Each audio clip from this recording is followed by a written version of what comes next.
Sabah lancar program sentuhan kasih rakyat syukur. Itu antara fokus berita dari negeri di bawah bayu dan laporannya langsung bersama Anisia Daulus. Teruskan, En.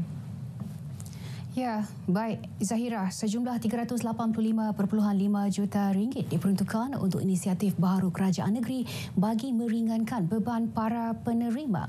Bantuan RM300 sebulan yang dibayar secara berfasa itu bakal memanfaatkan 100,000 penerima. Bermula Isnin lalu, seramai 72,058 ketua isi rumah KIR miskin dan miskin tegar yang berdaftar dalam sistem e-Kasih setakat tahun lalu telah menerima manfaat ini. Setiap penerima mendapat bantuan tunai RM300 sebulan hingga Disember ini. Ini membuktikan bahawa kerajaan peduli masalah rakyat, terutama mereka dalam golongan miskin tegar dan miskin. Kita nampak keadaan kos barang yang tinggi dan sebagainya, maka kerajaan membantu rakyat meringankan bebanan mereka. Dato' Haji G ditemui pemberita selepas pelancaran syukur 2025 di Tuaran. Pembayaran syukur dibayar dalam 4 fasa melibatkan bayaran untuk 3 bulan berjumlah RM900 bagi setiap penerima. Fasa pertama bagi Januari hingga Mac diagi bermula 17 Februari lalu. Fasa kedua pula untuk April hingga Jun, fasa ketiga Julai hingga September dan fasa keempat Oktober hingga Disember. Semakan penerima dan pembayaran boleh dibuat melalui laman web tertera. Sementara itu, para penerima program sentuhan kasih rakyat syukur yang ditemui RTM mengalu-alukan bantuan tunai RM300 sebulan daripada kerajaan negeri pimpinan Datuk Seri Panglima Haji G Nor itu. Sungguh bermakna pada kami yang kurang berkemampuan untuk melangsungkan kehidupan, terutama sekali pada anak-anak sekolah untuk diberi pembelanjaan. Bantuan begini ini amat meringankan beban kita orang. Kalau boleh diperluaskan lagi bantuan-bantuan yang untuk fakir-fakir miskin seperti kami lah. Membantu kami sebagai rakyat yang tidak berapa nih, memang saya cukup gembira dapat bantuan begini. Jadi harap akan datang nanti iaitu ada lagi yang lebih baik, bantuan daripada kerajaan untuk rakyat yang lebih macam yang memerlukan. Senang kepegina aku nakatarima ti bantuan, harap danda bertarusan tahun-tahun akan datang. Kago nga iti manahakot isoit mengkurang beban keluarga lah. Program ini menyediakan bantuan tunai RM300 sebulan kepada 100,000 penerima yang layak sehingga hujung tahun ini. Rumah warga tua Sri Pritchard Kinarut kini memiliki bangunan baharu bagi wad pesakit terlantar atau bedridden dan kuartus. Bangunan tersebut diserahkan Jabatan Kerja Raya JKR kepada Jabatan Perkhidmatan Kebajikan Am JPKS Sabah. Majlis serah terima bangunan antara Ketua Penolong Pengarah JKR Sabah Petrus Eli Joseph dan Pengarah JPKA Jais Asri ini disaksikan Menteri Pembangunan Masyarakat dan Kesejahteraan Rakyat Datuk James Ratib. Bangunan di atas tapak seluas 4 hektar ini siap dibina tahun lalu. Ada 2 blok. Satu blok iaitu ward bedridden untuk menempatkan lebih kurang 20 pesakit lah. 10 pesakit wanita dan 10 pesakit lelaki lah. Dan kita juga ada bangunan quarters untuk pekerja. Datuk James ditemui RTM selepas majlis serah bangunan baharu ini di rumah warga tua Sri Pritchard Kinarut. Sementara itu, Pengarah JPKA Sabah Jais Asri berkata, kemudahan ini juga dicadang dibina di rumah warga tua Tawau dan rumah warga tua Sri Harapan Sandakan.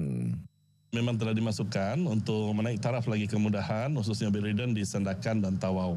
Itu di dalam RMK 13 yang akan datang. Bangunan baharu bernilai kira-kira 4 juta ini dibina demi keselesaan para pesakit yang uzur dan petugas di sini. Suruhanjaya Tenaga Sabah Ekos mengambil langkah proaktif bagi memastikan semua stesen janakuasa beroperasi dengan baik. Antara pendekatan yang diambil termasuk mengadakan lawatan ke kawasan pantai timur Sabah bagi menilai kesiapsiagaan dan kebolehpercayaan semua stesen janakuasa di negeri ini. Ketua Pegawai Eksekutif IKOS Datuk Insinyur Abdul Nasir Abdul Wahid berkata, kesiapsiagaan semua stesen janakuasa penting bagi memenuhi permintaan bekalan tenaga elektrik yang dijangka meningkat April dan Mei ini. Ia susulan perubahan cuaca panas yang diramal berlaku pada masa tersebut. Tinjauan dan pemantauan projek-projek penjanaan ini adalah langkah proaktif kita lah untuk memastikan bahawa kita sudah bersedia untuk keperluan akan datang dalam masa terdekat ni kerana peningkatan beban disebabkan cuaca dan kenaikan penggunaan elektrik. Datuk Abdul Nasir ditemui pemberita ketika melawat stesen janakuasa Libaran Sandakan. Katanya tinjauan ini juga penting bagi memastikan projek yang dilaksana mengikut syarat dan masa yang dijadualkan selain memudah cara penyelesaian isu yang timbul. Loji janakuasa ini beroperasi sejak 27 tahun lalu dengan kapasiti penjanaan 45 megawatt.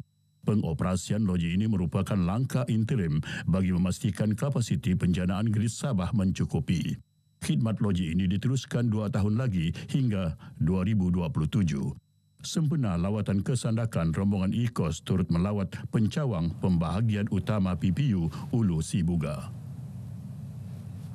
Penganjuran seminar FIK Kenegaraan bukti kesungguhan kerajaan meningkatkan kesejahteraan hidup rakyat dan memakmurkan negara.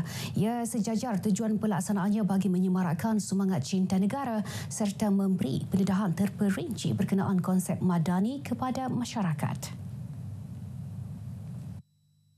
Exco Agama dan Pendidikan Negeri Datuk Dr. Arifin Muhammad Arif berkata, Sabah yang mempunyai keunikan dari segi sosio-budaya, sosio-ekonomi dan sosio-politik secara tidak langsung mencerminkan semangat nasional Malaysia Madani dalam diri masyarakat. Beliau berucap merasmikan seminar FIK Kenegaraan Anjuran Akademik Kenegaraan Malaysia AKM Sabah dengan kerjasama Pertubuhan Islam Seluruh Sabah Usia dan Jabatan Perdana Menteri.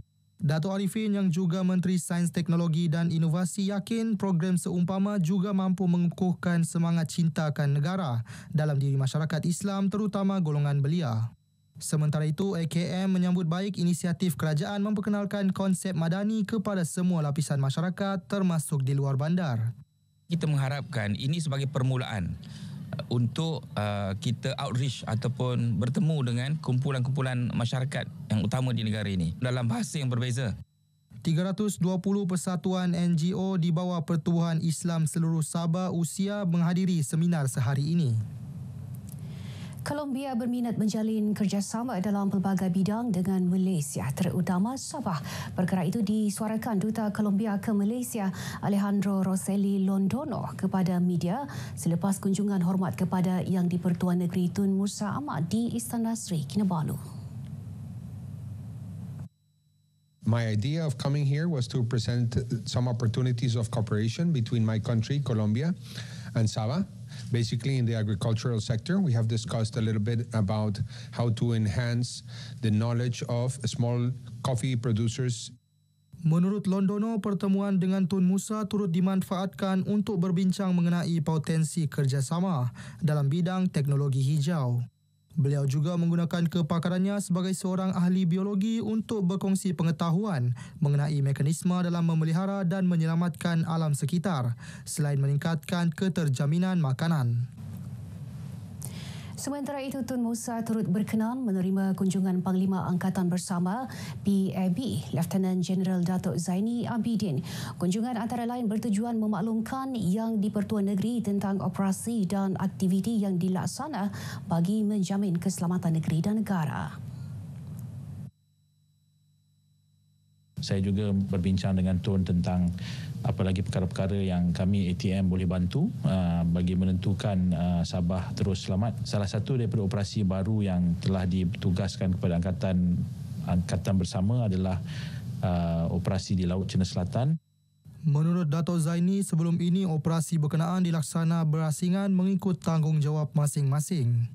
Katanya kerjasama di kawasan Zon Selamat Timur Sabah S-Zone tetap dikekalkan demi keselamatan pantai timur Sabah.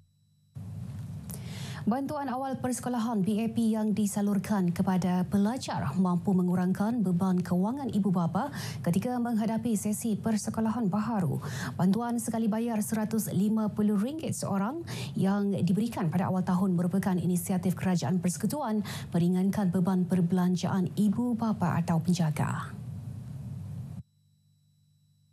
Adun Kukusan Datuk Rina Jainal berkata usaha membantu ibu bapa akan terus dipertingkat menerusi peruntukan Kerajaan Persekutuan dan Negeri. Memberikan inisiatif ini kepada anak-anak apabila setiap kali menjelang buka waktu persekolahan. Ini bantuan ini sudah mula diagihkan sejak daripada sebelum cuti lagi seperti sekolah, dan hari ini kita melunaskan kepada 56 orang pelajar lagi. Datuk Rina ditemui pemberita selepas program Sekolahku prihatin. Suar temu ibu bapa tahun 6 dan agihan BAP tahun 1 di SK Kukusan Tawau. Beliau turut menyumbangkan dana RM5,000 kepada PIBG SK Kukusan bagi menyokong pelaksanaan program dan aktiviti sepanjang tahun ini.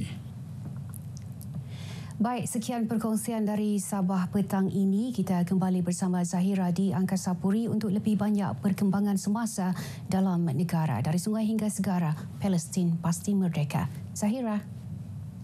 Baik, terima kasih Anne.